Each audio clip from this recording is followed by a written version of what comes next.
में आपका मैं स्वागत करूंगा। पंचोपचार प्रस्ताव में हिंदू मन हित इस संदर्भ को रखा जा रहा है।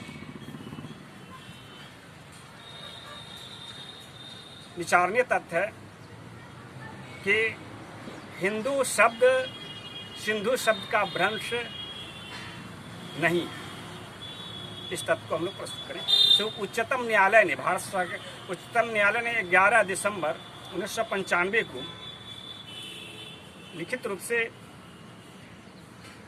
अपने आदेश में बतलाया है कि अधिकांश विद्वान इस तथ्य से सहमत हैं कि हिंदू शब्द सिंधु शब्द का अपभ्रंश है। अब विचारने तथ्य है कि हम भारतवासी कहते हैं कि वैदिक युग में भारत विश्वगुरु था। संपूर्ण विश्व में भारतीय की जो भाषा संस्कृत है वो विश्व भाषा थी।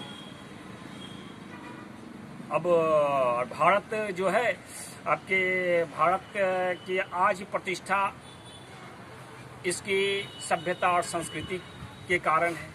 और भारत की सभ्यता संस्कृति कैसी है? पाश्चात्य दर्शन के विपरीत भारत की जो संस्कृति है वह आध्यात्मिक है। अध्यात्म का संबंध गुण से, भाव से, विचार से, मन बुद्धि अहंकार से, और मन बुद्धि अहंकार को ही जो धारण किया जाता है तो उसे धर्म कहते हैं। तो हिंदू धर्म संस्कारों को प्रस्तुत करती है। और सिंधु मूल शब्द अभी सिंधु से आपकी हिंदू शब्द का उत्पत्ति हुआ है। तो कहने का तात्पर्य है कि भारतीय स्थानीय स्थानवाचक है। स्थान का तो कोई गुण धर्म होता नहीं।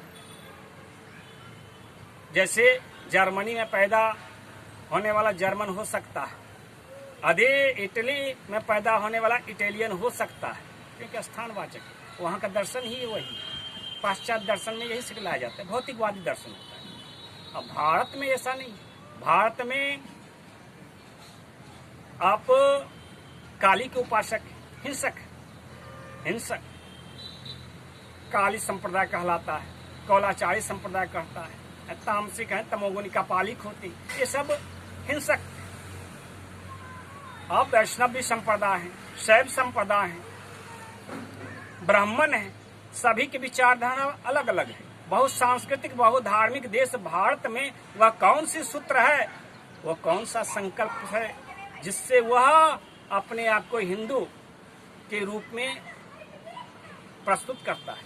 हम हिंदू हैं, ऐसी उनके अंदर गर्भोक्ति उत्पन्न होती है। वह शब्द हिंदू वास्तव में आध्यात्मिक होनी चाहिए, आत्मा से जुड़ी होनी चाहिए, है ना? तभी तो वो एकता बांधती है। तो वो शब्द हमारे शोध ग्रंथ के माध्यम से मैंने प्रस्तुत किया है। वह शब्द है, हिंदू शब्द की वास्तव में परिभाषा है हिनोति च दवते च तथैव हितम इति हिंदू।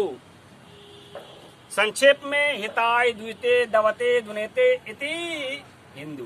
कहने का तात्पर्य हम हिंदू परोपकार को प्राथमिकता देते हैं, परमार्थ को प्राथमिकता देते हैं। परोपकारः पुण्याय पापाय परपीडनम अष्टादश पुराणेषु वचनम द्वयम। दो ही वचन दिया है वेद व्यास जी ने कि परोपकार जो है वह पुण्य के लिए होता है। आपके तुलसीदास गोस्वामी तुलसीदास ने रामचरितमानस में लिखा है कि परहित सरिस धर्म नहीं भाई, पर पीरा सम नहीं। तो ये जो मूल भावना है, इसी के कारण हिंसक तमोगुणी संप्रदाय, वैष्णव अहिंसक संप्रदाय और जो गृहस्थ हैं सभी परोपकार को महत्व देते हैं, भलाई को महत्व देते हैं, पढ़ित को महत्व देते हैं। और आज भी चले जाइए, स्नान दान पर्व हो रहा है, मलमास का सत्र चल रहा है, दान को वरीयता दिया गया है कल युग में। तो यह सब जो भावना है, जो विचार है, संकल्प है, इसी ने हिंदुओं को हिंदू बनाया है, अन्यथा और इसी ने आपके भारतीय दर्शन को पाश्चात्य दर्शन से पृथक किया। तो हिंदू का तात्पर्य क्या हुआ? हिंदू का तात्पर्य हुआ वैसे समूह, वैसे संप्रदाय, आध्यात्मिक परिभाषा है यह, जो भलाई के लिए प्रेरित करते हैं, भलाई के लिए जीते हैं, भलाई के लिए मरते हैं। इसीलिए भारतवासी कभी विश्वगुरु थे, हिनोती प्रेरित करते थे, दवते और निकल जाते थे, आगे बढ़ जाते थे। तथैव हितम, किस लिए? भलाई के लिए। एक जगह भलाई किए, नेकी कर दरिया में डाल, यही भावना जो है हिंदू संतों की होती है। एक श्लोक है, वृक्ष कबहु न फल भगे, नदी न संचे नीर, परमारथ कारणे साधु न धरा शरीर। यह हिंदू धर्म की लोक मान्यता है और इसी ने आपके हिंदू धर्म को परिभाषित किया है।